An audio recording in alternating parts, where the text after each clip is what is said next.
friends, എല്ലാവർക്കും നമസ്കാരം. I am Nisha from Nissas kitchen. Welcome to our channel. നമുക്ക് എല്ലാവർക്കും ഇഷ്ടമുള്ള ഒന്നാണ് നാടൻ കുമ്പിളപ്പം. ഇന്ന് നമുക്ക് ചക്കപ്പഴം കൊണ്ട് നാടൻ കുമ്പിളപ്പം എങ്ങനെ രുചികരമായി തയ്യാറാക്കാമെന്നുള്ള റെസിപ്പി നോക്കാം. വീഡിയോ എല്ലാവരും മുഴുവനായിട്ട് കാണുക. റെസിപ്പി ട്രൈ ചെയ്ത് നോക്കുക. ഇഷ്ടപ്പെട്ടിട്ടുണ്ടെങ്കിൽ നിസാസ് കിച്ചൺ സബ്സ്ക്രൈബ് ചെയ്യാൻ മറക്കരുത്. അതുപോലെ റെഗുലറായിട്ട് നമ്മുടെ എല്ലാ അപ്ഡേറ്റ്സും കിട്ടാനായിട്ട് തൊട്ടടുത്തുള്ള ബെൽ ഐക്കൺ കൂടി പ്രസ് ചെയ്തിട്ട് അതിലുള്ള ഓൾ ബട്ടണും കൂടി അമർത്തുക. ഇനി വീഡിയോയിലേക്ക് പോവാം. ആവശ്യമായിട്ടുള്ള ഇൻഗ്രീഡിയൻസ് ഞാനിവിടെ കൂഴ ചക്കപ്പഴം എടുത്തു വെച്ചിട്ടുണ്ട്. ഇതൊരു 25 ചുളയുണ്ട്. ഇതിൻ്റെ ഉള്ളിലെ കുരുവും പുറത്തെ ചകണിയൊക്കെ കളഞ്ഞിട്ട് എടുത്തു വെച്ചിരിക്കുന്നതാണ്.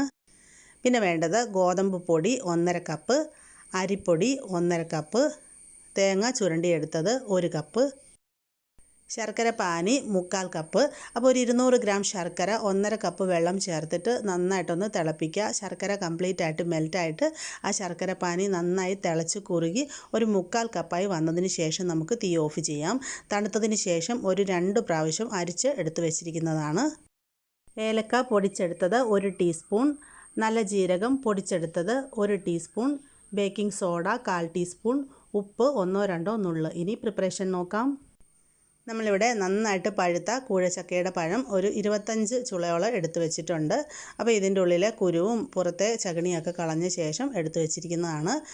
നമുക്കറിയാം കുമ്പിളുണ്ടാക്കാനായിട്ട് ഏറ്റവും നല്ലത് നന്നായിട്ട് പഴുത്ത കൂഴച്ചക്കയുടെ പഴമാണ്. അപ്പോൾ ഇതിനെ നമുക്ക് മിക്സിയുടെ ജാറിലേക്കൊന്ന് മാറ്റാം. പണ്ട് കാലത്ത് നമ്മുടെ വീടുകളിൽ കുമ്പിളപ്പം ഉണ്ടാക്കുമ്പോൾ മിക്സിയിൽ അടിക്കാതെ കൈകൊണ്ട് ചക്കപ്പഴം നന്നായിട്ട് ഉടച്ച് ഒരുപാട് സമയം അങ്ങനെ ഉടച്ചെടുത്തിട്ടൊക്കെയാണ് ഉണ്ടാക്കിക്കൊണ്ടിരുന്നത്. ഇപ്പം നമുക്ക് അങ്ങനെ ചെയ്യേണ്ട ആവശ്യമൊന്നുമില്ല. ഞാനിപ്പോൾ ഇത് മുഴുവനും മിക്സിയുടെ ജാറിലേക്ക് മാറ്റിയിട്ടുണ്ട്. ഇനി നമുക്കിതിനെ നന്നായിട്ടൊന്ന് അടിച്ചെടുത്തുകൊണ്ട് വരാം. ഞാനിപ്പോൾ കണ്ടില്ലേ, നന്നായിട്ട് ചക്കപ്പഴം മിക്സിയിലിട്ടിട്ടൊന്ന് കറക്കി എടുത്തിട്ടുണ്ട്. ഈ ഒരു രീതിയിൽ നന്നായിട്ട് ഇതിനെ അടിച്ചെടുക്കുക. ഞാനിവിടെ വൈഡായിട്ടുള്ള ഒരു പാത്രം എടുത്തിട്ടുണ്ട്. ഇതിലേക്ക് നമ്മൾ മിക്സിയിൽ അടിച്ചെടുത്ത ചക്കപ്പഴം മുഴുവനും ഇട്ട് കൊടുക്കാം.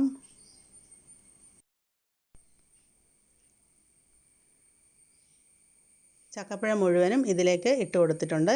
ഇനി ഇതിലേക്ക് നമുക്ക് ബാക്കിയുള്ള ഇൻഗ്രീഡിയൻസ് ചേർത്തിട്ട് ഇത് കുഴച്ചെടുക്കുന്നത് എങ്ങനെയാണെന്ന് നോക്കാം.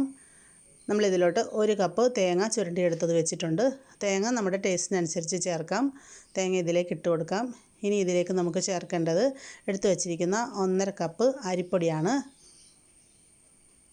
നമ്മൾ അപ്പമൊക്കെ ഉണ്ടാക്കാൻ ഉപയോഗിക്കുന്ന നൈസായിട്ടുള്ള അരിപ്പൊടിയാണ് എടുത്തിട്ടുള്ളത്. അപ്പോൾ അതൊരു 1.5 കപ്പ് ഇട്ട് കൊടുക്കാം. ഇനി ഇതിലേക്ക് നമുക്ക് ചേർക്കേണ്ടത് സെയിം അളവിൽ ഗോതമ്പ് പൊടിയാണ്. 1.5 കപ്പ് ഗോതമ്പ് പൊടി കൂടി ഇതിലേക്ക് ഇട്ട് കൊടുക്കാം.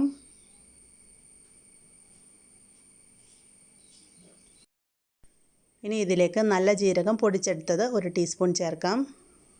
ഏലക്ക പൊടിച്ചെടുത്തത് 1 ടീസ്പൂൺ ചേർക്കാം. ഏലക്കയുടെ ടേസ്റ്റ് ഇഷ്ടമാണെന്നുണ്ടെങ്കിൽ 1.5 ടീസ്പൂൺ വരെ ചേർത്ത് കൊടുക്കാം. ഇനി ഇതിലേക്ക് ഒരു 1-2 നുള്ള് ഉപ്പ് കൂടെ ചേർക്കാം. 1/4 ടീസ്പൂൺ ബേക്കിംഗ് സോഡ ചേർത്ത് കൊടുക്കാം.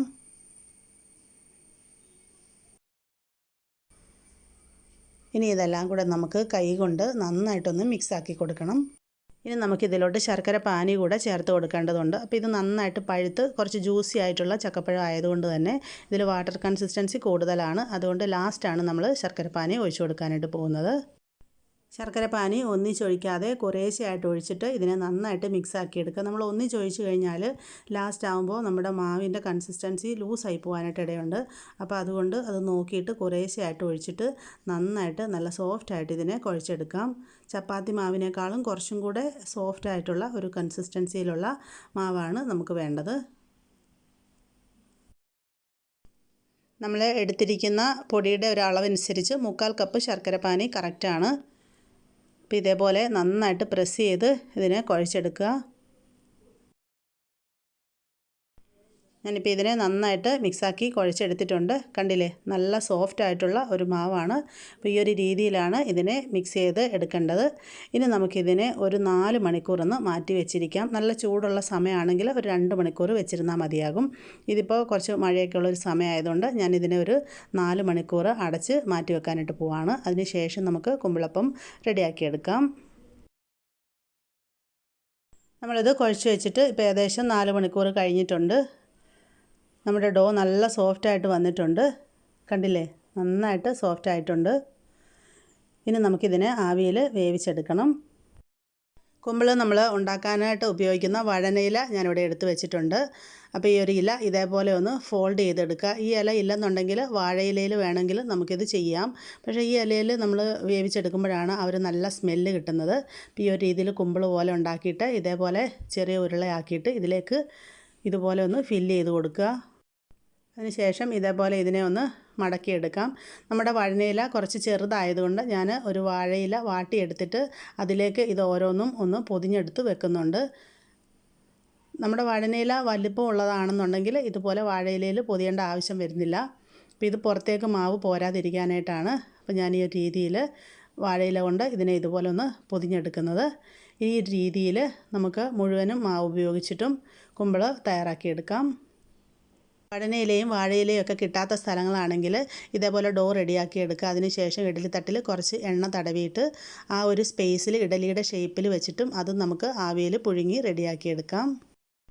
ഫോൾഡ് ചെയ്തെടുത്ത മുഴുവൻ കുമ്പിളപ്പവും ഞാനിപ്പോൾ ഒരു ഇഡലി പാത്രത്തിൻ്റെ തട്ടിൽ വെച്ചിട്ടുണ്ട്. അപ്പോൾ താഴെ വെള്ളമൊക്കെ ഒഴിച്ചിട്ട് നമ്മൾ സാധാരണ പലഹാരങ്ങളൊക്കെ ആവിയിൽ വേവിച്ചെടുക്കുന്ന ആ ഒരു രീതിയിൽ നമുക്കിതിനെ സ്റ്റൗവിൽ വെച്ചിട്ട് ഒന്ന് ആവിയിൽ വേവിച്ചെടുക്കാം. ഞാനിതിനെ സ്റ്റൗവിലേക്ക് മാറ്റിയിട്ടുണ്ട്. അപ്പോൾ ഇതിൻ്റെ ഉള്ളിൽ നിന്ന് നന്നായിട്ട് ആവി വന്നതിന് ശേഷം ഒരു 10 മിനിറ്റും കൂടെ വേവിക്കുക. അതിനുശേഷം സ്റ്റൗ ഓഫ് ചെയ്യാം. ഇതിൻ്റെ വലിയ ചൂടൊന്ന് ആറി വന്നതിന് ശേഷം സെർവിങ് പ്ലേറ്റിലേക്ക് മാറ്റാം.